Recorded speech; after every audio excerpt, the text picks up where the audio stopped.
Jaya Shri Krishna Chaitanya Prabhu Nityananda Shri Advaita Gadadhar Shivasadi Gaura Bhaktavrinda Hare Krishna Krishna Krishna Hare Hare Hare Rama Rama Rama Hare Hare.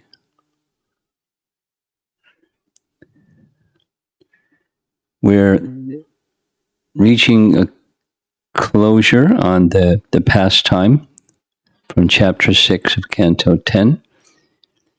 I think this evening we'll be able to complete the chapter, and then we'll spend some time on lessons learned from the pastime, specifically Bhaktivinoda Thakur's explanation of the killing of Putana and how it applies to sadhakas. We've been discussing deception because Putana came deceiving everybody, not Krishna, but everybody else but Krishna, by his own Yogamaya potency. Krishna arranged for everybody to be deceived, and she was the deceiver.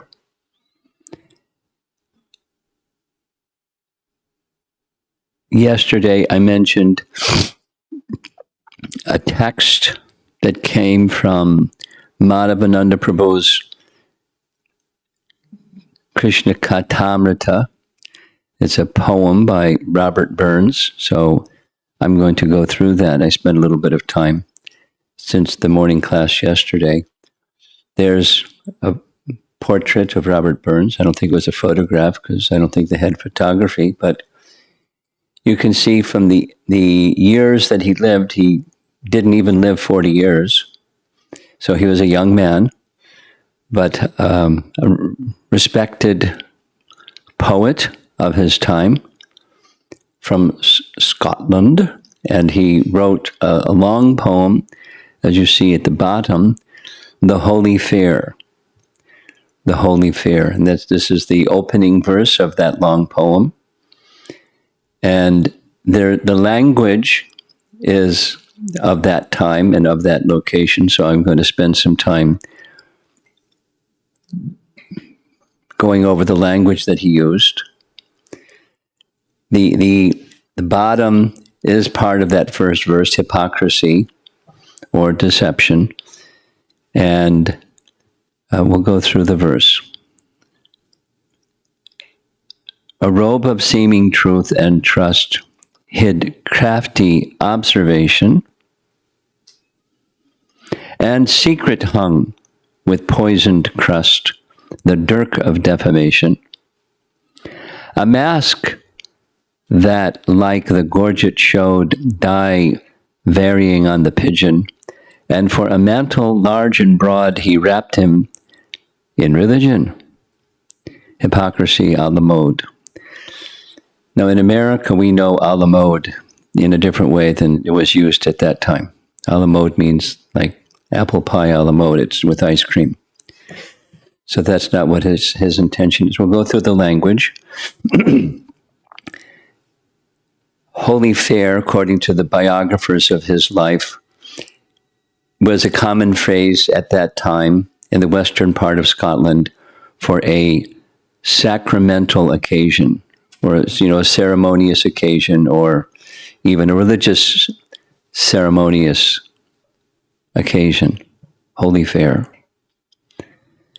And in the line, it says the dirk of defamation. We know what defamation is. And dirk, I had to look it up. There's a picture of a dirk with a sheath for the dirk, and it's a long thrusting dagger used in hand-to-hand combat. We're going to go back through the first verse one more time. But the dirk of defamation. And another equipment was a mask that, like the gorget, showed. This actually does apply to Putana. Gorget, I had to look it up. Gorget, there's an image of a man with a gorget, it's that white thing around his neck. And at the time, it was a symbol of high fashion, an article of clothing that covered the neck. So he's a dapper man and has a gorget around his neck.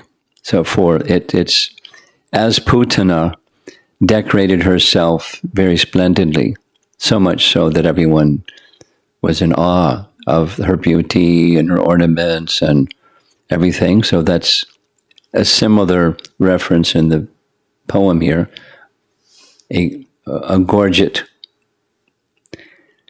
Another use of the term gorget chronologically after his time, was used by warriors or military people.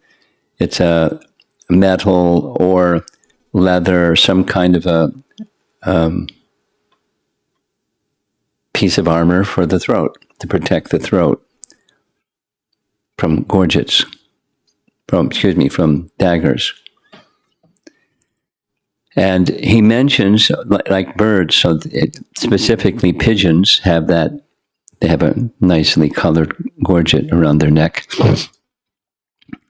So that's another meaning, a patch of color on the throat of the bird. And it's right within the poem. Dyed bird gorgets for attraction purposes, and very fashionable pigeon. And in the last line, and for a mantle large and broad, he wrapped him in religion. So a mantle, in your home, you sometimes there's above a fireplace. This is at least something that I learned in America. There's something above a fireplace is a mantle, a little ledge. But mantle means something more like a cloak. A garment that covers someone is a mantle or a cloak. So for a mantle, large and broad, he wrapped him in religion. This is the deceiving person.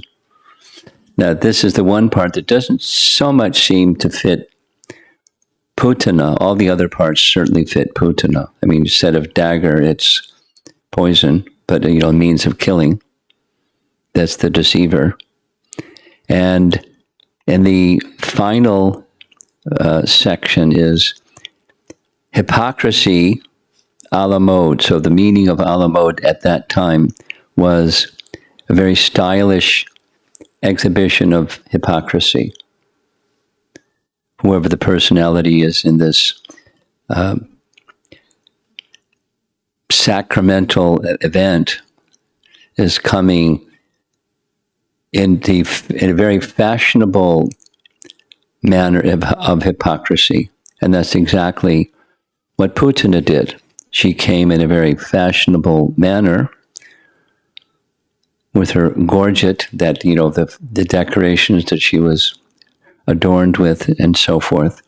But in the background, this image we've seen before, that's the real Putana, the hypocrite Putana, appearing to be something other than what she really is. So now let's go through the poem again.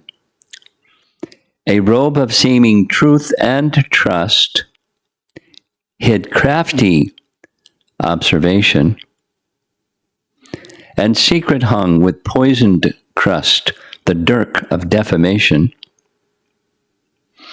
A mask that, like the gorget, showed dye varying on the pigeon,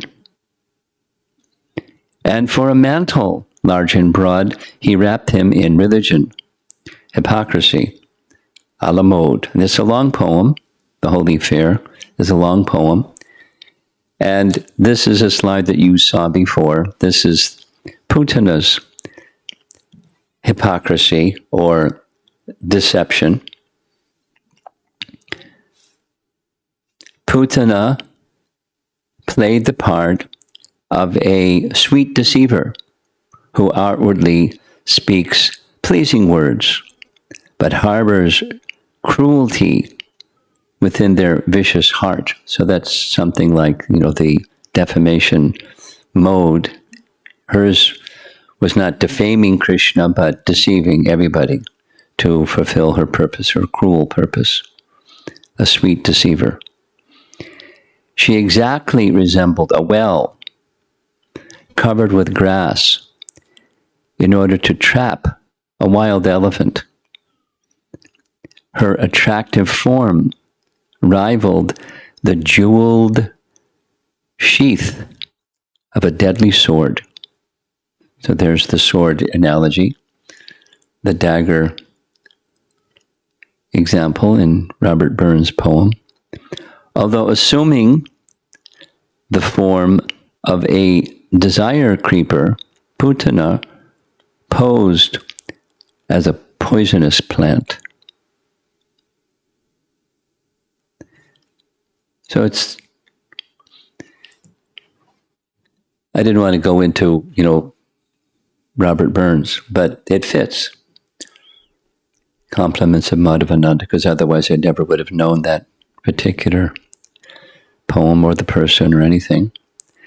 So it's an archetypical behavior, the deception behavior. And we'll hear in the concluding section how this applies to a sadhaka, how we should be very careful with deceivers and deception, and what to do instead of being tricked by deceiving deception. Take shelter of Krishna, he'll protect you. So here's the verse for this morning, 39:40. Here's the Sanskrit. Here's the translation of the Sanskrit. Very nice painting. The Supreme Personality of Godhead, Krishna, is the bestower of many benedictions, including liberation, kaivalya, or oneness with the Brahman effulgence. For that personality of Godhead, the Gopis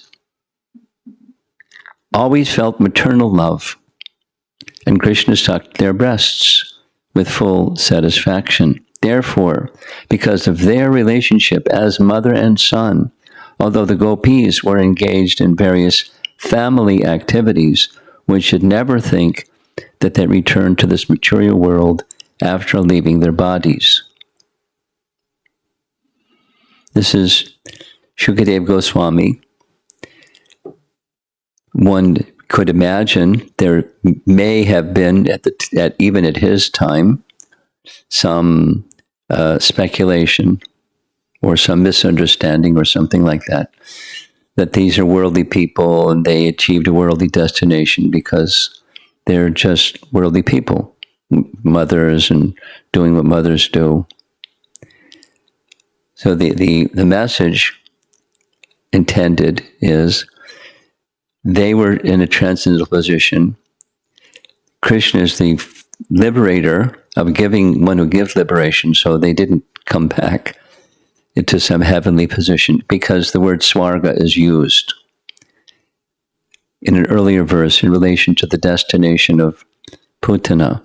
And we heard already, and there's very elaborate, which we're not going to go into, very elaborate description from references from all over the place, including the Upanishads and the Rig Veda and all over the place about the common use of the word swarga means heaven.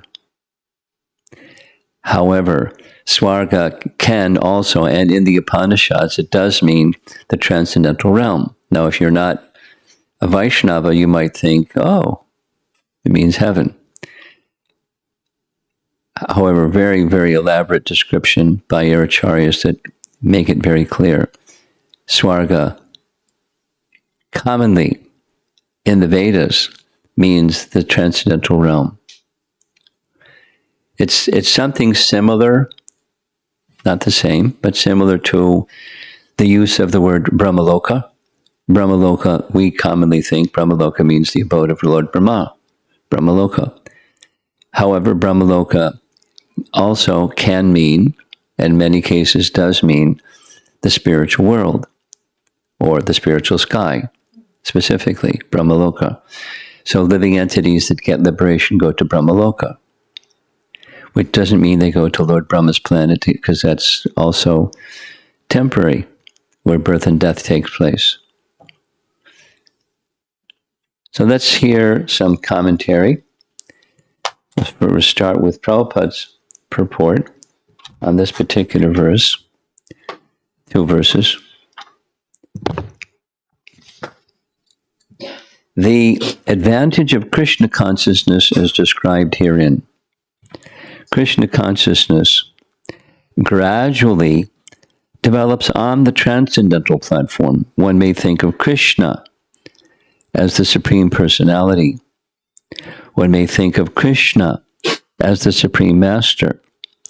One may think of Krishna as the Supreme Friend. One may think of Krishna as the Supreme Son. Or one may think of Krishna as the Supreme Conjugal Lover. If one is connected with Krishna in any of these transcendental relationships, the course of one's material life is understood to have already ended. As confirmed in Bhagavad Gita 4.9, Tyaktva deham purnarjama naiti mamiti, for such devotees, going back home, back to Godhead is guaranteed. Na puna kalpate rajan sangsaro jnana sambhavaha.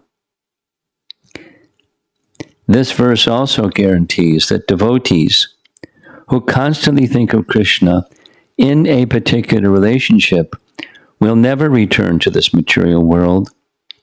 In this material world of samsara, there are the same relationships. One thinks, here is my son, here is my wife, here is my lover, here is my friend. But these relationships are temporary illusions. Ajnana sambhava, such a consciousness awakens in ignorance. But when the same relationships awaken in Krishna consciousness, one's spiritual life is revived, and one is guaranteed to return home back to Godhead. Even though the Gopis, who were friends of Rohini and Mother Yashoda, and who allowed their breasts to be sucked by Krishna, were not directly Krishna's mothers, they all had the same chance as Rohini and Yashoda to go back to Godhead and act as Krishna's mothers-in-law, servants, and so on. The word samsara refers to attachment for one's body, home, husband, and wife, and children. But although the Gopis and all the other inhabitants of Vrindavan had the same affection and attachment for husband and home, their central affection was for Krishna in some transcendental relationship, and therefore they were guaranteed to be promoted to Goloka Vrindavan in the next life, to live with Krishna eternally in spiritual happiness, the easiest way to attain spiritual elevation. To be liberated from this material world and to go back home, back to God, it is recommended by Bhaktivinoda Thakur. Krishnera samsara kara chadi anachara. One should give up all sinful activities and remain in the family of Krishna. Then one's liberation is guaranteed. That's Prabhupada.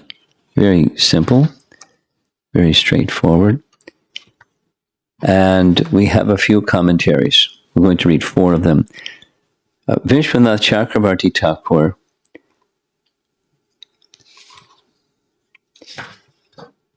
has written, we have 2 of his commentaries. So I'll just read the first one. By saying that the elder Gopis attained more than Putana in going to Vaikuntha, there is a contradiction to the statement that enmity and affection lead to the same goal.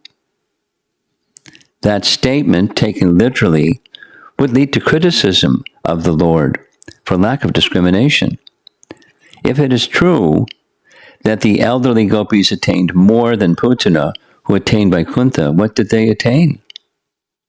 That should be explained. With this in mind, the present verse is spoken. That's nice to know why Shukadeva is presenting this.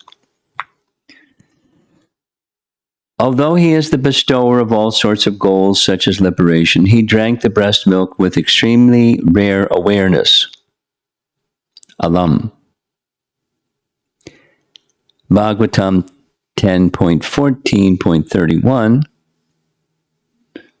Brahma's praise. Fortunate are the cows and gopis whose sweet breast milk he drank in great bliss. With this rare awareness, he thinks, quote, whatever they want, I will give, and as well, whatever I want, they will willingly give.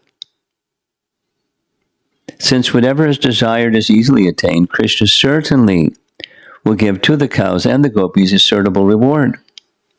More than Vaikuntha or even Goloka, he will grant them Braja on this earth, which is the most attractive of all.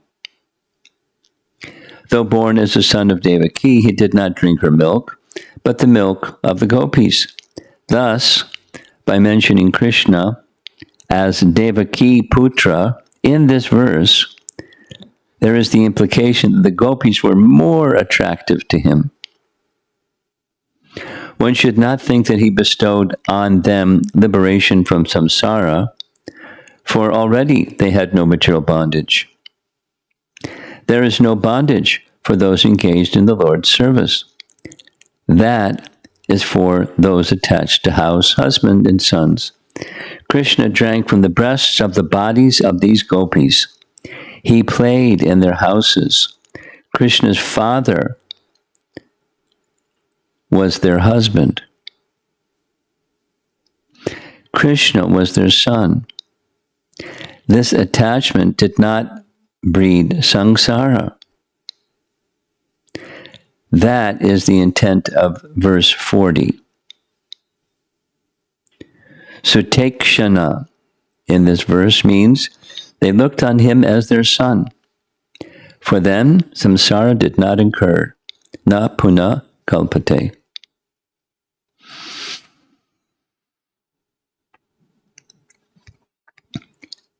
Paragraph. Samsara is born of ignorance.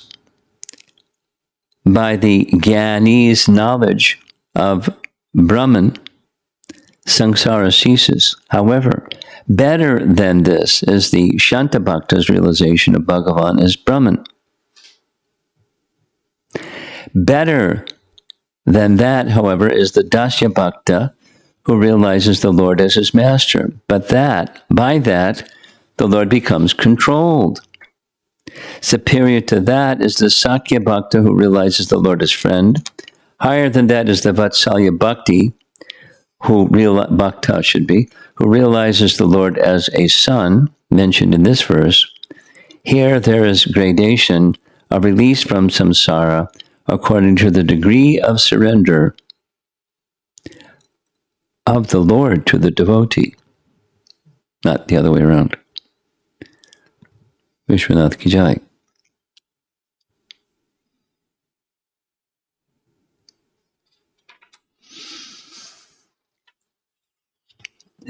The other commentary includes many of the same points, just a slight differentiation in this other commentary. Devaki Putra, son of Devaki, mentioned in this verse.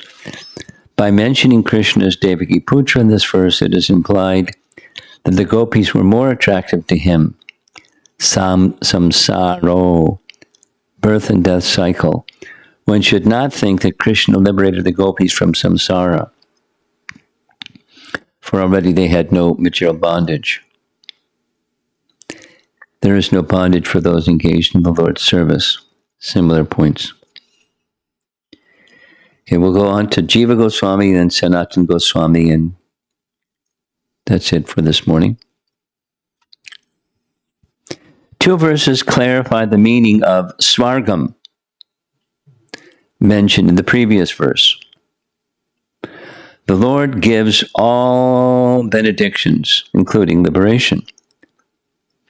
To persons with material desires, he gives artha, dharma, and kama, and not his spiritual form. To persons desiring liberation, he gives kaivalya, his spiritual form as unqualified Brahman.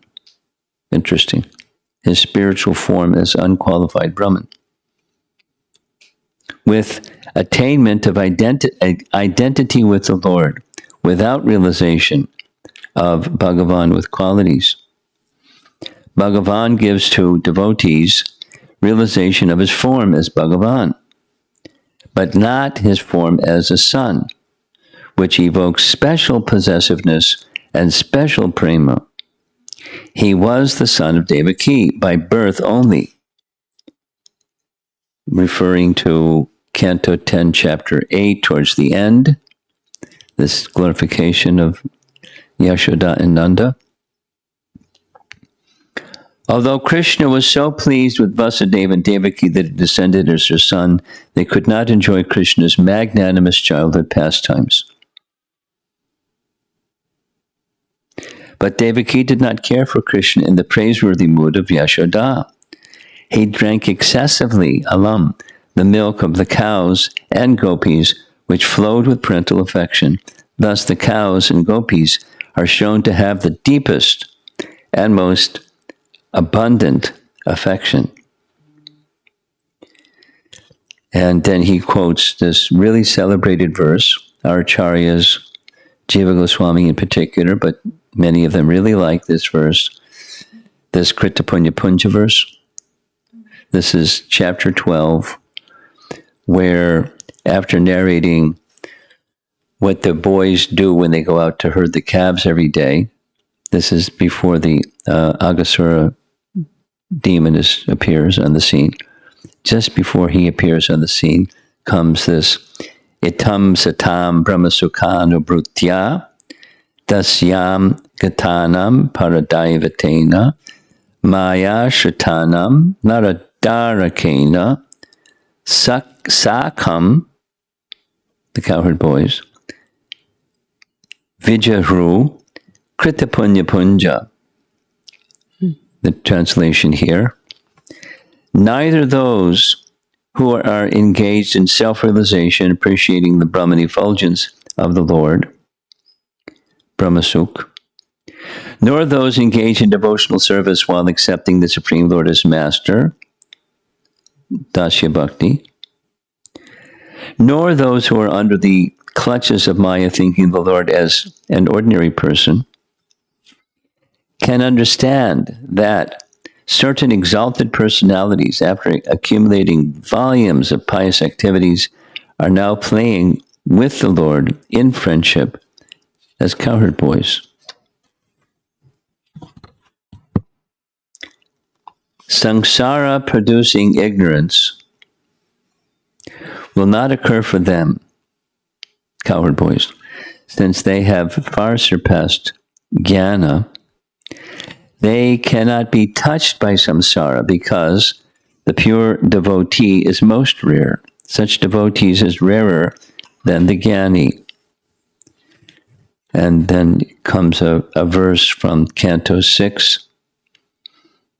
Muktanam api siddhanam narayana parayana sudurlabha prashantatma kotishvapi mahamuni. So these verses are verses that Prabhupada often quoted, and so they're familiar to most of us that listen to Prabhupada's recordings. And no surprise, they reappear again and again in commentaries because they're really important verses. So here's the translation of that important verse. Oh, great sage, among many millions who are liberated and perfect in knowledge of liberation, one may be a devotee of Narayana or Krishna. Such devotees who are fully peaceful are extremely rare. Similar verse in Bhagavad Gita, right? Manushanam Sahasreshu. Final paragraph for Jiva.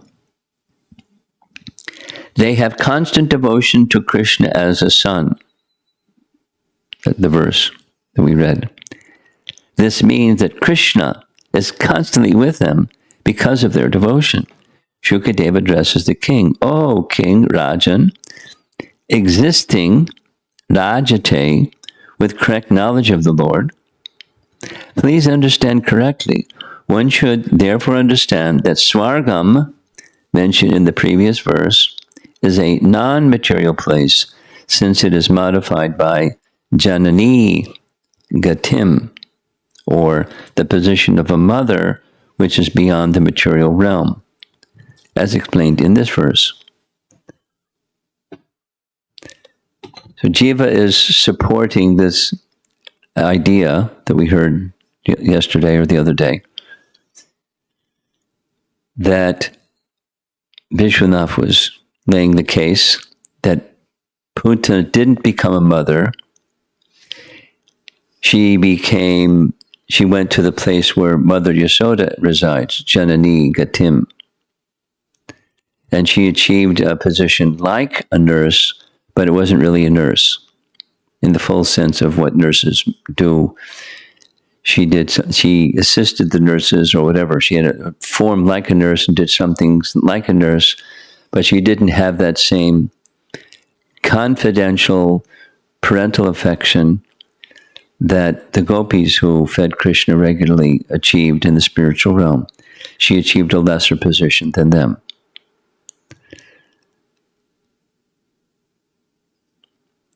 Sanatana Goswami writes, and this will conclude for this morning, there was no suffering for these mothers, but rather the greatest happiness. 2 verses describe more details. The son of Yashoda, parentheses, Devaki Putraha. Now, elsewhere, it is said, and there's scripture that supports, that Devaki is sometimes a name used to address Yashoda. It can also mean Devaki, the wife of Vasudeva. So here it says, the son of Yashoda, Devaki Putra, drank the mother's breast milk. Devaki means the wife of Nanda. Parentheses, Ka. Deva Ka. So a name for Nanda is Deva Ka, and she's Devaki Yashoda, who is godly, or Deva. Deva Ka, and she's Devaki, the wife of Nanda, Devaka. Thus, Devaki means Yashoda, the godly wife of Nanda. Since Krishna was her direct son, Yashoda was superior to all the cowherds and cowherd women. Paragraph. They had no samsara, which arises by ignorance. It is not possible to show their nature, because by intense bhakti, they had achieved unlimited knowledge. Punaha is an ornamental word, or means to, emphasizing their special attainment. Krishna gives to the devotees liberation, or prema, kaivalya, and even more things. He drank their milk because it was from their breasts. With affection, as a son, he drank, and they saw him constantly as their son. Sutekshanam. O King, Rajan, as the best of men, or by manifesting everything, you can understand this truth. Although samsara is everything present, it does not exist for them. Or they were not at all qualified for liberation, but for Vaikuntha. The best of the four Purusharthas, liberation, was not suitable for them because it arises from knowledge, jnana sambhavaha. Being the best of devotees, attaining the result from jnana was not suitable for them. Their great bhakti is shown. They were constantly thinking of Krishna as their son. And the Lord does not give trifling results like liberation to these devotees. He destroys all trifling things, of which the best is liberation. Sanatana Goswami. If Putana attained eternal happiness by destroying samsara, why do the mothers undergo samsara? They have no samsara, since they are eternally liberated. That's to explain the meaning of the word swarga. And there's our slide saying I'm supposed to read commentaries, which I did. So that's it for this morning.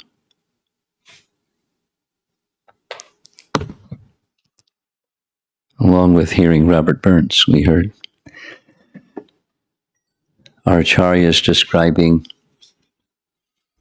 the destination of the gopis.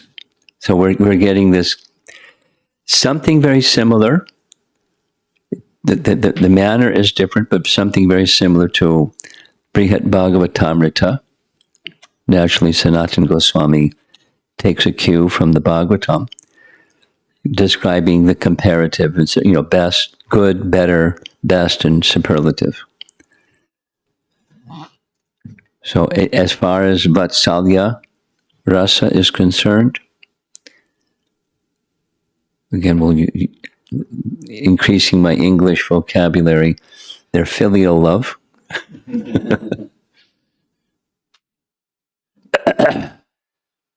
Yashoda's best. It's somewhere the gopis who saw Krishna constantly as their mother. Somewhere in there is the cows that also fed Krishna directly. And then somewhere down below that is Putana. She attained the spiritual world, but something less. And the gopis, certainly, spiritual world. So let us not be confused by that word swarga. Interesting, isn't it? It's just right in, it's Sukadeva Goswami speaking, and it's Vyasadeva writing what Sukadeva Goswami is speaking, and he uses a word and then clarifies the word. There's a purpose. The greatest happiness, that's a literal meaning of swarga. But the greatest happiness is not heaven. There are some people that think heaven is the greatest happiness, and that's what they're aspiring for. The greatest of temporary happinesses.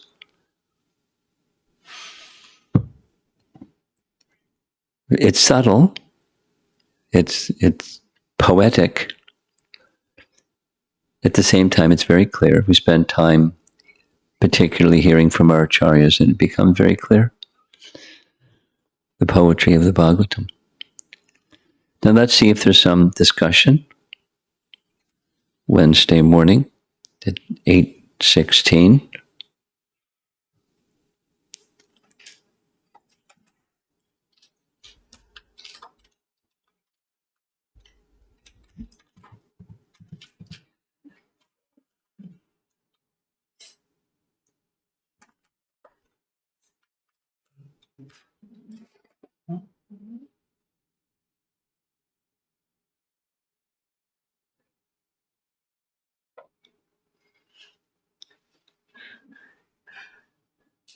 You're doing a really good job. It only screeched once. The ghost that came in messed things up, but you're doing a good job. Yeah, put on your mask. Mask. Thank you. Some of these questions are from yesterday. Okay. Yeah. From Sanchari. In thinking about how she says Ratnavali, but I think it's Ratnamala. In thinking about how Ratnamala became Putana, is there any record or have you come across anything in your research that speaks of Prahlad Maharaj's mother?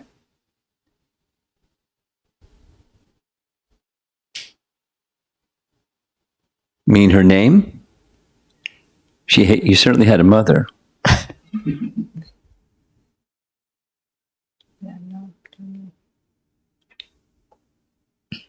Anything about her, I guess.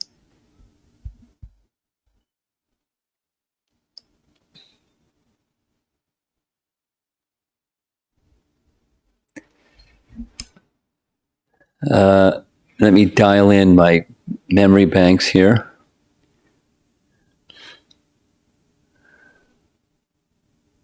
Prahlad heard extensively. Prahlad's father was Hiranyakashipu, and he went off to do austerities while his wife Kayadu was pregnant. Indra came, knowing that he's off doing austerities, so this was their chance to regain the kingdom that Hiranyakashipu had usurped from them. And so Kayadu was entrusted to Narada. Narada spoke to her. Narada spoke to her with Prahlad in the womb. So after she returned, which was when Hiranyakashipu came back from his austerities, we don't hear so much about her, other than Prahlad saying, "My mother forgot everything, and I didn't. I was in the womb. She was my mother, in whose womb I was situated. She forgot everything when she went back, and I was born, and Hiranyakashipu, in his association, she got covered over again. She forgot." So that's about it that I can think of with Kayadu, his mother. So she writes further, specifically in relation to her feelings on her husband's death. Could any ill feeling she had towards the Lord have been mitigated due to Narsimadev protecting Prahlad Maharaj? It could be, but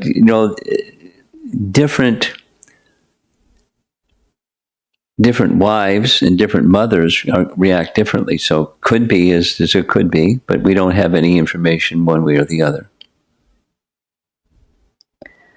Also, I believe you answered this question already, but if you could please clarify.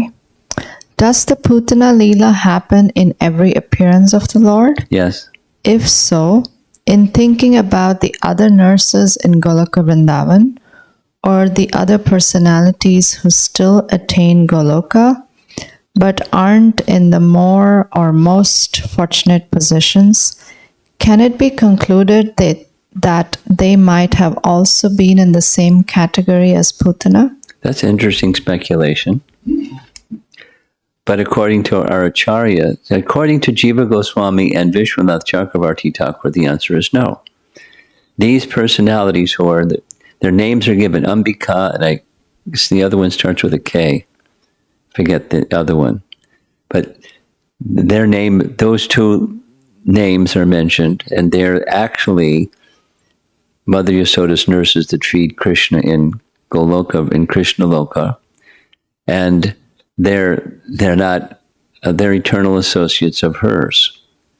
That's their service. And Putana is not in that same category specifically. So I hope that answers the question. The answer is no. Next, 2 questions from Ratnavali. Just a small clarification. In the initial days of devotional life, can we hear from different speakers in ISKCON, or should we only listen from our spiritual master? if you attend temples, you're definitely going to hear from different speakers. And if you don't attend temples, maybe you should be. It is part of our Hare Krishna movement that we have multiple speakers.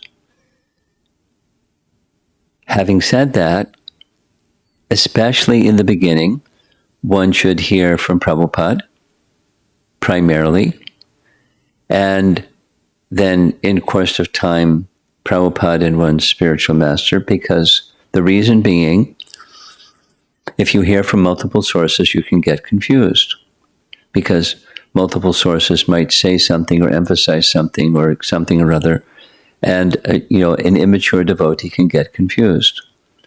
So primarily, but from the source, that Prabhupada and your initiating spiritual master. At the same time, there's somebody probably listening to this class this morning that their children really like hearing from another particular spiritual master in addition to their parents' spiritual master, and that's just fine because there's a lot of symmetry and affection. So there's details. Even these are children; they're not like mature bhaktas, but it's just fine. The main thing is to avoid confusion. Hearing from multiple authorities, multiple speakers can result in confusion, and it happens. It happens. I can think of some incidents in the past where one speaker said this, another speaker said that, and there was confusion in the audience. And that's okay. Confusion is fine. Then you get the confusion sorted out. But especially in the earlier stages of bhakti, best to primarily hear from one source. And then it's kind of like a child. Their primary authority is mom and dad. And when somebody comes into the home, they hide behind the legs of mom and dad because they don't know. But when they see there's a lot of familiarity and affection between mom and dad and whoever is visiting, assuming that it's affection, then they can feel more comfortable and hear and interact like it's mom and dad. So we have a spiritual family, and we should be respectful of the fact that this is a spiritual family with our founder Acharya as the Pitamaha, the grandfather. Her second question. I heard that in previous lectures, the soul gets instant destination as soon as it leaves the body. But I also heard that as per Garuda Purana, the soul will leave this material world after final rites are done to the body and food is offered. If a devotee's soul leaves the body, what will happen exactly? What will happen exactly? And also I heard from someone that if we cry, then the soul will have difficulty in reaching its destination. If this is true, then how should we deal with the situation? I've never heard such a thing, and be careful of hearing such things when you don't know scriptural authority behind such things. And what Garuda Purana says doesn't conflict with what Prabhupada has taught us. The soul is at once transferred. At once transferred. Like flash. So rites, they know what happens when rites are not performed. What happens if the body is not burned? They'll say, one of the explanations behind another Vedic rule is that if the soul departs the body during the day, before the day ends, before nightfall, the cremation should take place. Now that's not commonly what happens. There's autopsy. They want to see what the cause of death is. So they don't allow it by law in India. And so what happens? Or Then there's other, well, what about this and what about that? To say that the soul is immediately transferred, you can parse that immediately transferred into little segments of time, and immediately means after the rites or after the autopsy, after the body is burned, because the soul, the body is burned because the soul may be attracted to the body, and then it has to hover around the body unless the body is burned. That's what happens when in cemeteries. In some cases, there are haunt places where there's ghosts hanging around the body that they're attached to, etc., etc. So there's refinements of all this, but the simple principle is the soul is at once transferred to the next destination, the womb of the next mother. That's the general principle. There, you can parse with some refinement and details, but that's the general principle.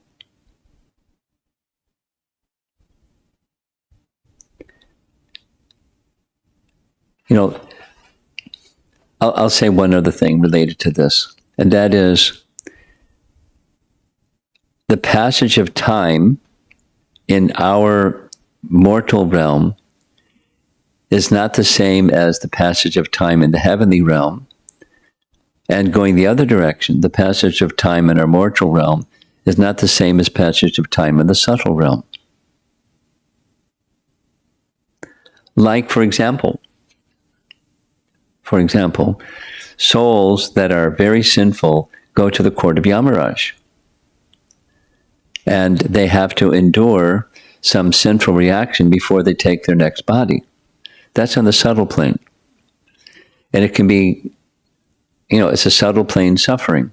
That's what goes on in the hellish region where souls are sent. Below, when they're condemned by or punished or they're sentenced to some suffering, it happens in the flesh of our time, but it's a long duration on subtle time. So you can use that principle to answer your question. You know what? The principle is the soul it passes to the next body instantly, at once. And there's little divisions of time that in that at once.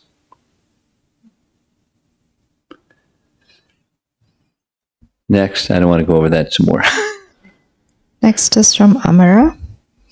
Hare Krishna Maharaj. When differences are there in value systems about particular core values, then conflict might arise. Everyone is trying to serve Krishna with their values in the background, and there could be different ways of doing the same service with different details. What should be our attitude when in a team setup we want to serve in a particular way and the other person wants to do the same service their own way, which seems different or lesser? Thank you. Welcome to material life. We respect differences, and you follow your values. And you work those things out according to the principle of love and trust. Give and take. That's Prabhupada's teaching. There's a principle, and I think that was from yesterday evening. Let's see. Carry on. From Lingaraju. Hare Krishna Maharaj. Regarding seeing through the eyes of knowledge, while one is going through some challenging situations, it may be possible to see them through knowledge sometimes. But when things get bad to worse, one may act inappropriately and sometimes even knowingly by the push of the mode of passion. How to increase the period of being acting in mode of goodness? By cultivating the mode of goodness. And taking shelter of as far as you can, take shelter of transcendence. Now, then, how to cultivate the quality of goodness. We discussed that yesterday evening. How to take shelter of the spiritual conception. We discussed that yesterday evening. There is a soul within you and within the other person where the circumstance may be in conflict. So go to the spiritual conception and, as you know, practice that and practice that and practice that, and it becomes your life. And cultivate the mode of goodness in ways that we described yesterday evening, and then it becomes more likely that you'll stay in transcendence or in the mode of goodness than if you haven't. The mode of passion may push you around like a bully. Shri Radhika, what is a Vaishnava Prayaschitta if one might have heard of vilification of a Vaishnava and not followed the 3 options you listed? It's also from yesterday. Vanchakalpatarubhyascha kripa sindhubhyeva cha patitanam pavanebhyo Vaishnavebhyo namo namaha. That's the cure. One more question from Amara. How can we learn to say the truth palatably? By coming to the mode of goodness. Then you'll understand. And if you haven't come to the mode of goodness, you won't understand even if it's presented to you. Come to the mode of goodness. And you're thinking in the mode of goodness, what's my motive? What's propelling my speech? And, you know, all of those introspection things, and you practice and practice, and it becomes very natural. And then the other is, how is this impacting the other person? What's the outcome likely to be? And when we're dull, we don't even think that. What to speak of understand what the outcome might be. But when you're subtle, when the mode of goodness has become prevalent, that subtle indication is awarded to you. So cultivate the mode of goodness and be conscientious of what Krishna's instructions are, and then you'll understand. And without doing that, you won't. Next is from Rupa Shri Vasudha Devidasi. Sometimes negative thoughts bother a lot, and it keeps coming back even though I try to divert my mind. How to overcome this habit of not thinking over and over again?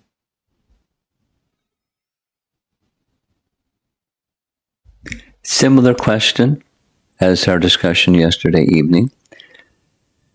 You cultivate the mode of goodness and you let go of the lower modes of nature.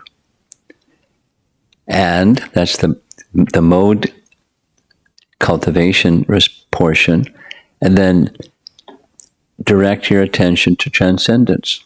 Nasate vijate bhavo nabhavo vijate sataha. In other words, you go to sat and you let go of asat.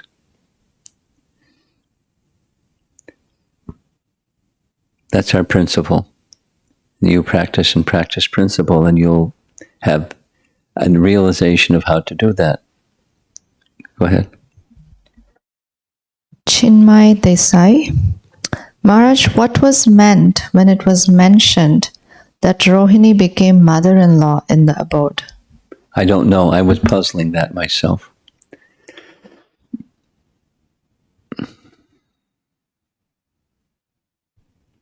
Next is from Girivaradhari Prabhu. Putana is encouraging us how we should offer. Putana is She offered poison and body with moment of love, even though Putana had no love. Lot of impurities in her personality, just like me as a sadhaka.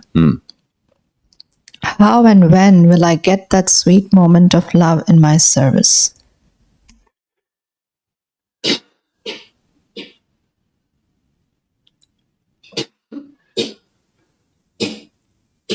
Through the purification of sadhana bhakti. Love is the mature stage, and we're not at the mature stage, so we practice the principles externally and internally hanker aspire for, contemplate the mood of being in service to Krishna, pleasing to Krishna. So you cultivate and cultivate and cultivate and associate with those that have that quality, and that becomes your quality.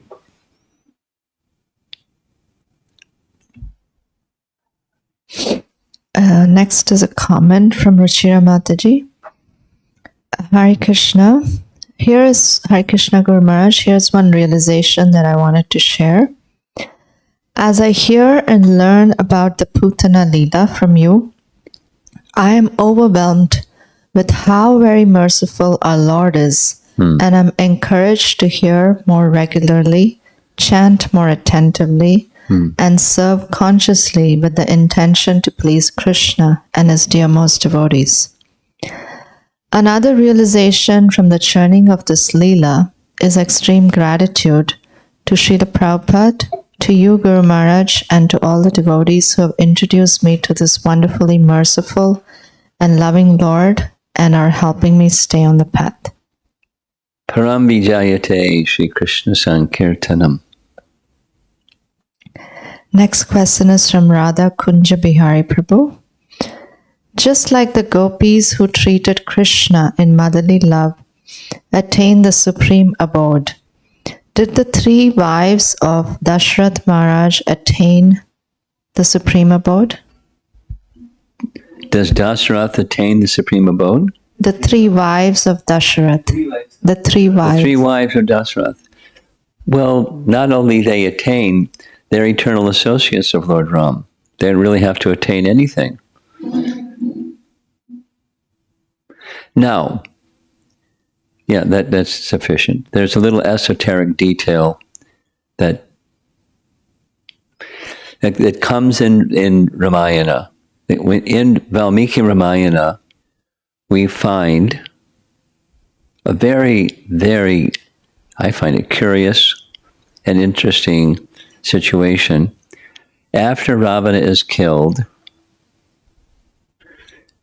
and the funeral is performed, the demigods come, and if one of the demigods, I think it's Brahma, or maybe it's Indra, some one of the demigods, maybe it's Indra, come and present Dasarath to Ram. So the question that I had is, what's Dasarath doing in the heavenly realm? Because he's an eternal associate of the personality of Godhead in Ayodhya. So what's he doing in the heavenly realm?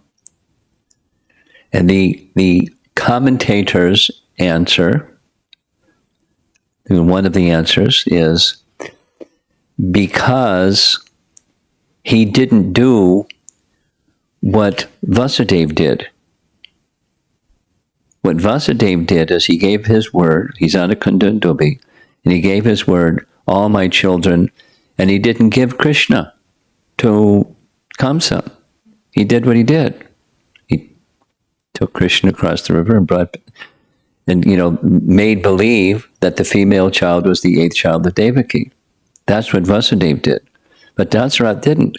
He took mundane morality, I gave my word, over protecting the Supreme Personality of Godhead. So he had to go to heaven. And then upon the victory of Ram, his blessings to Ram and Ram's blessings to him, and he went to Ayodhya. He went to the heavenly realm and then to Ayodhya. That's Valmiki Ramayana. That's a detail that is beyond the question being asked. The question being asked is, what happened to the three wives? They're eternal associates of the personality of Godhead. So that they went to where their eternal place is. That's it. Anything else? Srila Prabhupada ki? Jai.